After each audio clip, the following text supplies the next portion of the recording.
Night falls. A quiet hum fills the Loomis Fargo depot. Inside, under the cold glow of fluorescent lights, machines methodically count stacks of cash.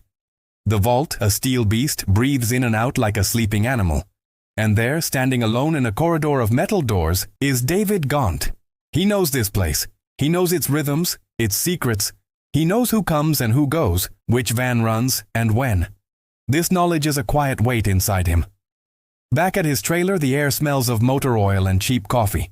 He flips through late-night TV channels, a blur of talk shows and static.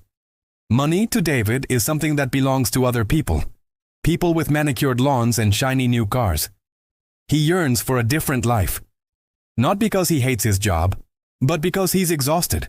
Always just one paycheck away from another wave of worry. Then there's Kelly. When she calls, her laughter feels like sunlight breaking through the clouds. She talks about her life, a boutique job, a new boyfriend. One day, her voice soft, she says something that plants a seed in David's mind. "What if we could just change our lives?" she whispers, half joking at first. "I think about it," David admits, "but I don't think about how." That simple thought begins to grow, shifting from a joke to a real, tangible plan. This wasn't the work of criminal masterminds. It was the dream of ordinary people, letting a powerful desire carry them a little too far. They meet at a diner where the coffee is always fresh and the fries are always cold. Steve Chambers swaggers in late, a smile plastered on his face. Beside him, Michelle looks like she's already picturing herself somewhere far better than this town. Steve doesn't waste time with elaborate diagrams or secret codes. He gets straight to the point, his voice oozing confidence. "You've got access," he tells David. "You know how things move. That's the one piece we don't have." The conversation turns to fairness. Kelly wants to be sure David will be safe. Michelle is more interested in the numbers, imagining all the fun she'll have spending the cash. Steve, a volatile mix of arrogance and fear, just wants to get the deal done. David listens, weighing their words like coins in his hand. The idea of escape is intoxicating. Sun, sand, quiet nights, a life he's only ever dreamed of. But he knows that a plan built on people is fragile. It needs trust to breathe. They talk about loyalty and make promises, the kind that are easy to make when there is nothing yet to lose. The night they chose felt completely ordinary. The parking lot was empty, the wind rustling leaves across the asphalt. As David stood before the heavy vault door, his heart hammered against his ribs. He thought of his trailer, of the bills he couldn't pay without losing sleep. He thought of Kelly's laugh and Steve's promise of a new beginning. What followed wasn't a slick Hollywood heist. It was a series of human choices. He did what he had decided to do, and as the sky began to pale with the town still asleep, he felt the immense weight of the choice he had just made. He took a small portion for himself to start his escape, a decision that could never be undone. Later, at a storage shed, they laughed as they counted the money, like kids who'd stumbled upon buried treasure. But the laughter was brittle. Arguments broke out immediately. How to split it? Who was responsible for what? Words like trust and loyalty were tossed around, already feeling hollow. Deep down, they all knew this feeling of safety was an illusion. David left for the coast with a small suitcase and a desperate, aching hope.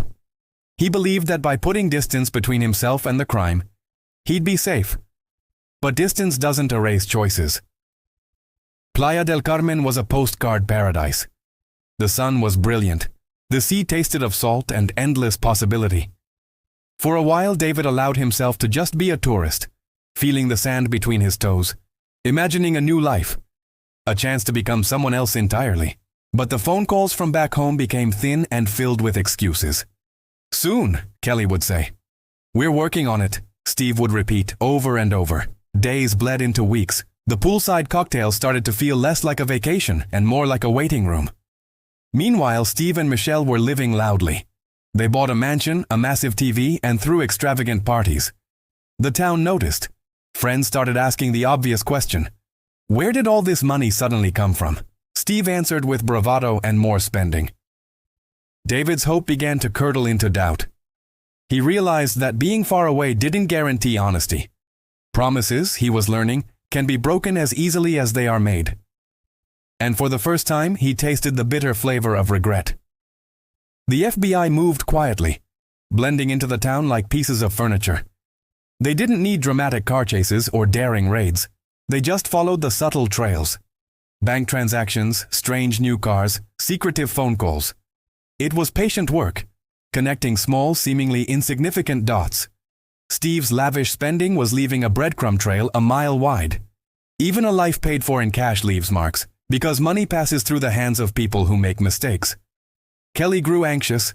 Her calls to David became more frequent, but the answers were vague. Michelle paced their new mansion, blaming everyone but herself. Steve became irritable, snapping at anyone who suggested a little caution. Their alliance was becoming a pressure cooker of fear, greed, and betrayal. The high of the conspiracy quickly soured into suspicion. In quiet corners, they all wondered the same thing. Who's going to crack first?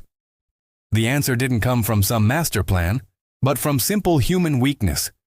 Greed, fear, and the powerful instinct for self-preservation. Steve started making decisions to cut the others out, trying to control both the money and the narrative. Michelle, caught between her fear and her appetite for luxury, went along with him. Kelly wavered, torn, and David, alone in Mexico, felt the threads of their plan unraveling.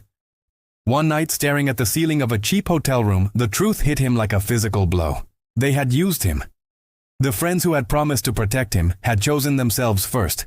For David, the arrest was sudden. He was picked up under the warm Mexican sun without a fight. In that moment, he felt a strange mix of relief and shame. Being caught meant he could finally stop pretending. For the others, it was a slow collapse. Agents moved through their houses and storage units, finding cash stashed in the most unlikely places. The mansion, the cars, the parties, all the symbols of their sudden wealth were catalogued and taken away as evidence. The thrill was gone, replaced by the cold bureaucratic light of legal forms and court dates. Their dream, built on someone else's life, had crumbled into dust. Courtrooms aren't theaters. They're places where stories are told slowly, precisely. Under the harsh courtroom lights, every small choice looked enormous. David spoke quietly, admitting he'd been foolish, that he'd wanted something he couldn't have honestly. Steve fought, argued, and tried to justify his actions. Kelly claimed she was a victim of her own poor judgment. Michelle just cried in the hallway. In the end, the law moved forward, as it always does, applying its rules and delivering consequences. When the news crews left and the stories faded, life returned in smaller, quieter ways. Some served their time and tried to rebuild. Others simply vanished from the town's memory. David worked honest jobs, learning to be patient with himself. He spoke about his experience not to make excuses, but as a warning. The Loomis Fargo story is filled with almost comical details. Plans built on trust between untrustworthy people, and greed so foolish it's hard to believe. But it's not a manual for a heist. It's a cautionary tale. People are rarely pure villains. More often, we are a complicated mix of desire, regret, and hope. The real drama isn't in the crime itself, but in how a series of ordinary choices can lead to the most extraordinary consequences. Thanks so much for watching. If you found this story as fascinating as I did, don't forget to hit that like button and subscribe for more deep dives into incredible true stories. See you in the next one.